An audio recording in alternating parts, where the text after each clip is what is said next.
Hola, soy su amigo Esteban Govea, bienvenidos a mi canal que es su canal.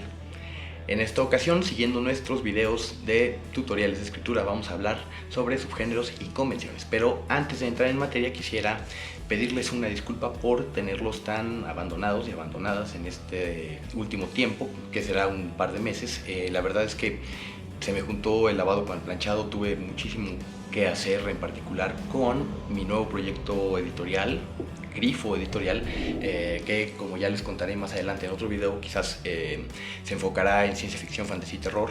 Y bueno, con el lanzamiento de mi novela de ciencia ficción Los Onironautas, que ya está a la venta disponible en Amazon en su versión electrónica. En formato físico saldrá más adelante, justamente bajo el sello editorial nuevo, Grifo. No me pude dar a la tarea de hacer estos videos con la regularidad con que había querido al principio, entonces por eso una disculpa. Pero bueno, dejando eso de lado, continuamos con estos tutoriales sobre escritura, en esta ocasión hablando de subgéneros y convenciones.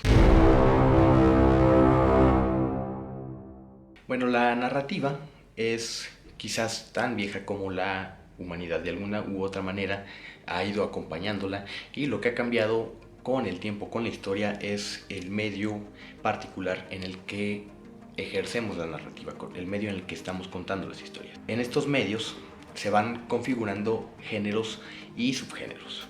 En el video pasado hablé de géneros dramáticos. Debo aclarar que no me voy a referir a los géneros dramáticos cuando hable en este video de géneros, más bien me estoy refiriendo a los géneros particulares de cada uno de los diferentes medios. Por ejemplo, el cine tiene sus géneros muy bien establecidos. El género histórico tiene, ya saben, el género de acción, tiene el género de romance, tiene el género de ciencia ficción. En fin, se van configurando diferentes géneros. En la literatura no es diferente, tenemos el terror, la fantasía, la ciencia ficción, y sobre esos géneros se van haciendo subgéneros.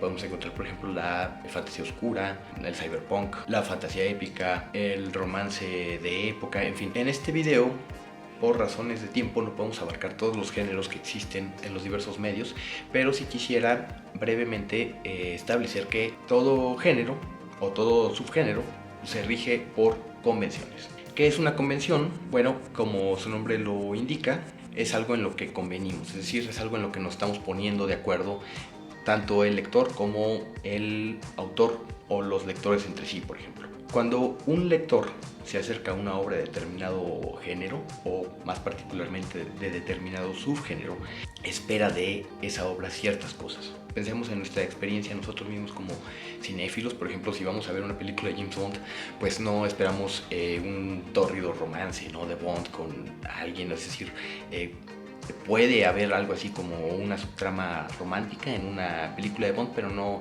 es lo principal ni está tan desarrollado como justamente lo que hace Bond, que es ir por el antagonista en turno y atraparlo, ¿no? O frustrar sus planes de alguna manera. Este fenómeno de los géneros y los subgéneros no es menor porque justamente debido a que tu audiencia espera algo de tu historia, algo muy particular, es bien importante tenerlo en cuenta, ya que si uno no cumple con eso que la audiencia espera de una historia, entonces pues la va a decepcionar. De hecho, ha habido películas que fracasan gracias a que son anunciadas, pues se les hace un tráiler, avances, etcétera, como si fueran de otro género. Por ejemplo, esa película de Alejandro Magno de Oliver Stone, o Driver, en fin, hay muchos ejemplos, y se puede hacer una búsqueda rápida para ver la recurrencia de este fenómeno en el cine. Entonces, es muy importante tener muy claro el género o el subgénero en el que tú estás trabajando. La diferencia entre género y subgénero es básicamente que el subgénero se inscribe dentro de un género más amplio. O sea, por ejemplo, la ciencia ficción sería un género y tendría subgéneros como el cyberpunk, el steampunk, el ciencia ficción postapocalíptica, etcétera.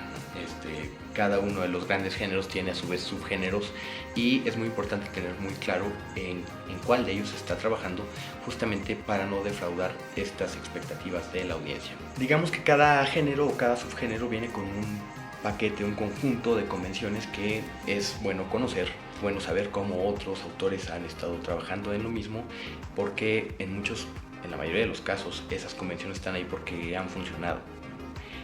porque sirven para estructurar ese tipo de historias en particular. Y no solo han funcionado, sino que el espectador las espera. Entonces, por ejemplo, si tenemos un guión de cine noir, tenemos que ver cómo otros cineastas o otros autores del género literario al que corresponde este género fílmico han trabajado con el mismo tipo de material, es decir, con el detective un poco corrupto, un poco con corazón de oro, que se envuelve en un caso que da muchos giros, que tiene muchos asegúnes y que lo va hundiendo cada vez más en el submundo, que es el escenario típico de este tipo de historias, que además terminan generalmente de manera trágica. Entonces, al conocer estas coordenadas, estas convenciones, podemos crear una historia mucho más efectiva, que pueda además apelar a una audiencia que ya gusta de este tipo de historias y que pueda complacer a esta audiencia. Entonces, no es poca cosa. El peligro que surge aquí, de alguna manera, es el de confundir las convenciones con los clichés. ¿Cuál es la diferencia? Bueno, una convención es algo que el espectador espera porque pertenece a un cierto tipo de historia, a un cierto tipo de género. Un cliché, por otro lado, es algo que el espectador prevé o anticipa porque lo ha visto antes, hasta el cansancio. La convención constituye el género o el subgénero, es decir, cierto conjunto de convenciones son propias de un género o de un subgénero, lo forman, le dan forma. Un cliché, por otro lado, es una solución manida a un problema narrativo. ¿Qué es un problema narrativo? Es una situación que tú como escritor debes resolver. Cómo un personaje conoce a otro, cómo se revela cierta información, cómo se resuelve cierto conflicto, etc.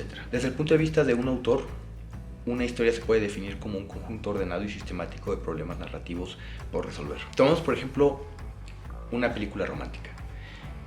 Por convención, los dos personajes se tienen que conocer, los dos protagonistas, los dos involucrados en este romance, se tienen que conocer en el primer acto de la película, porque de eso va. Entonces, tomamos como ejemplo la típica escena de película romántica en la que chico conoce chica, chico viene caminando por el pasillo y sin darse cuenta se pega con chica que está volteando así de su casillero. A chica se le caen los libros y chico se agacha para recogerlos porque es un gran caballero, y en el acto de recogerlos las dos manos se tocan y entonces ellos se sonríen y se ven a los ojos y ¡pum! Flechazo de Cupido, ¿no? ¿Hemos visto esa escena alguna vez? Sí, claro que sí, la hemos visto 10 veces, yo creo que más, la hemos visto muchas más veces. Eso es un cliché.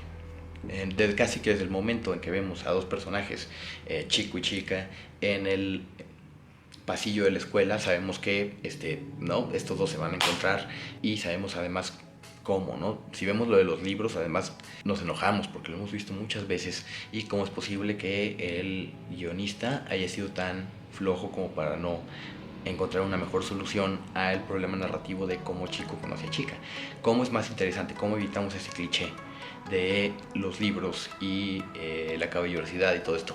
Bueno, podemos ponerlos en una situación a lo mejor incómoda, o en una situación en donde se inviertan los roles. A lo mejor él es el que necesita ayuda por alguna razón.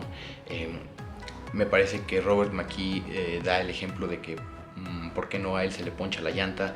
Y entonces ella viene y ella sabe cambiar las llantas, entonces le ayuda a cambiar las llantas a él y así se conocen.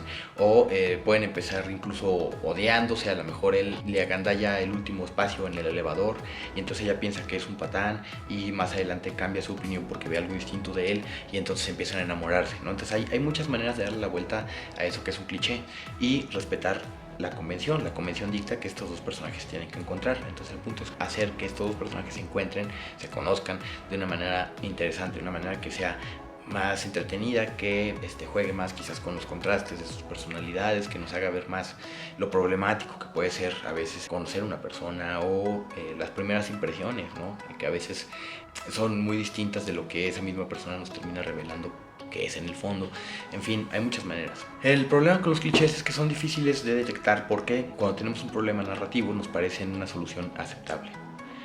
Y nos parece una solución aceptable porque los hemos visto antes y los hemos visto tantas veces que se vuelven como una especie de bola de nieve, se hacen cada vez más grandes y se hacen como las soluciones que más obviamente se nos ocurren. Entonces, ¿cómo podemos evitar que se nos ocurran estos clichés?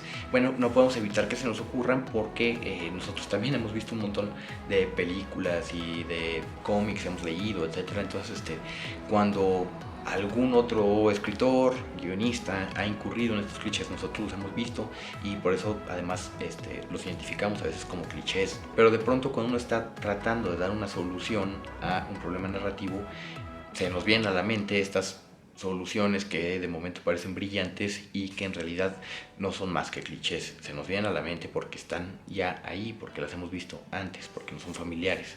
Es la solución más obvia. Entonces no podemos evitar que se nos ocurran, pero sí podemos descartarlos, ¿no? Pasarlos por una especie de criba, ¿no? Uno de los principios fundamentales de la escritura es que se tiene que producir mucho más material del que se va a utilizar, ya sea porque es material preparativo o simplemente porque a veces borramos muchas cosas que escribimos y no nos convencen, no están a la altura, entonces terminan yéndose al bote de basura. Entonces, por regla general, se produce mucho más material del que termina en el libro, digamos. Entonces lo que vamos a hacer es aplicar ese mismo principio para los problemas narrativos.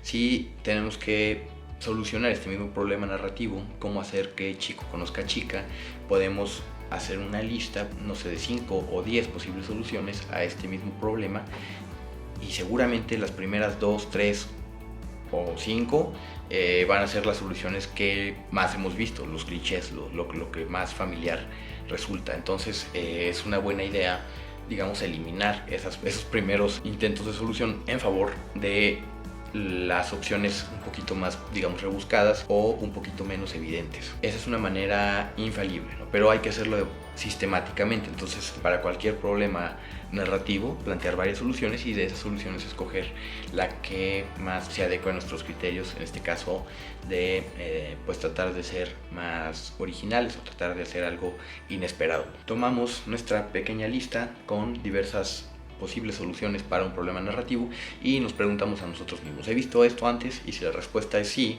entonces lo borramos y nos vamos con otra de nuestras opciones. Así de simple, así de sencillo, es fácil, solo que requiere obviamente generar mucho más material del que vamos a utilizar y eso no todos están dispuestos a hacerlo porque implica más trabajo. Esto ha sido todo por hoy, muchísimas gracias por su manita arriba, por compartir, por comentar, por suscribirse. Pueden adquirir cualquiera de mis libros, La música cósmica o La poética robot, como los que tengo aquí atrás de mí, o pueden adquirir mi nueva novela de ciencia ficción y fantasía, Los Onironautas, que está flamante, está nuevecita, está bastante sorprendente. Trata sobre una pandemia de pesadillas inescapables que atacan a la humanidad y de un montón de cosas. Me despido, yo soy su amigo Esteban Gobea, hasta la próxima.